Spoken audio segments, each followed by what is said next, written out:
the connection between stroke and blockage in your carotid artery. The arteries that are in our neck that bring the blood to our brain. Problems in that area can actually be a cause for stroke. There are two types of stroke. There's one stroke because there's not enough blood flow to the brain, and there's another stroke because there's bleeding into the brain. But actually, the majority of strokes are caused by a blockage in one of the arteries in the brain, and it will result in the infarct, which is very similar to a heart attack. So a stroke in the brain that was caused by a blockage in one of the brain arteries is pretty much similar to a heart attack. But the brain tissue is a lot more delicate than the heart and doesn't take lack of blood flow very easily. Atherosclerosis is the name that we have for blockage of the arteries. You can have atherosclerosis in the coronaries.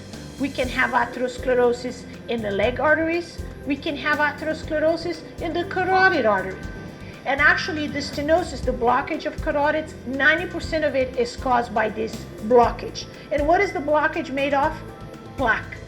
So everyone has two carotid arteries, one on each side of the neck. And those vessels take blood directly from the heart towards the brain. The brain is one of the most important tissues in our body. So it gets blood that's very, very close to the heart. And right where this artery divides in the neck, that's where you can build up plaque, and that's what the plaque looks like from the inside, is this buildup of cholesterol and inflammation. The plaque can cause a stroke by either stopping the blood flow to the brain, and that takes sometimes years to occur, or by breaking up small little pieces that can move to the brain and then block one of those vessels and cause a stroke. So blockages in the artery, carotid stenosis, can cause TIAs, which is the name for mini strokes, transient ischemic attacks. It can cause a stroke, formal stroke like we've seen, and I'm sure that we'll have other opportunities where we'll discuss what the whole stroke is entitled. And blockages in the carotids also can cause cognitive impairment, and this is something new. The carotid ultrasound will show how fast is the blood flowing in that particular area, and it will give doctors an idea how tight is the artery. If this is where the artery divides, right here in the middle, you see how it narrows and there is a waste, that is a buildup of plaque, and that's how hard it is for the blood to pass through that area. We want to prevent them from having a stroke. Treatment for carotid stenosis is to prevent a stroke from happening as much as possible.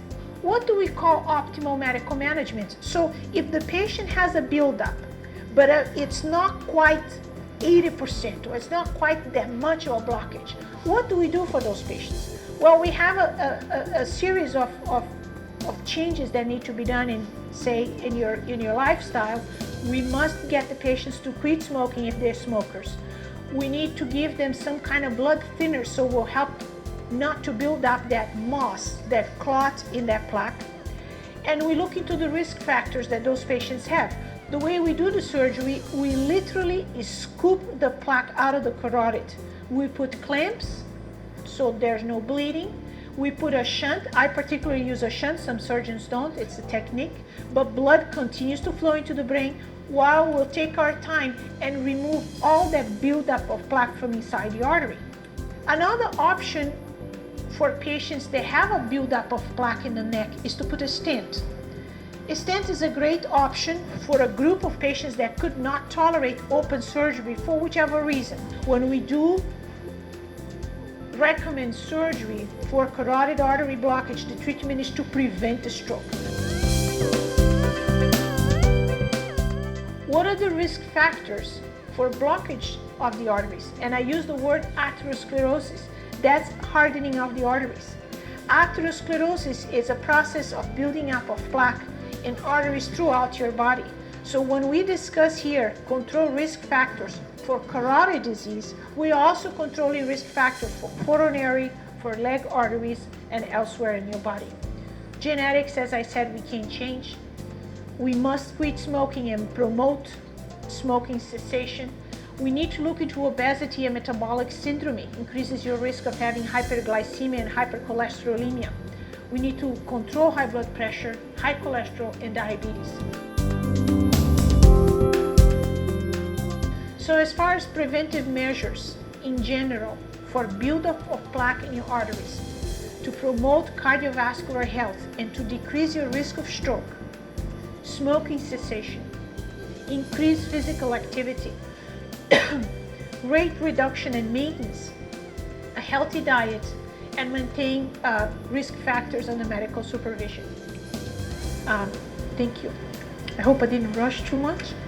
If anyone has any questions, I'll be happy to answer them. Thank you.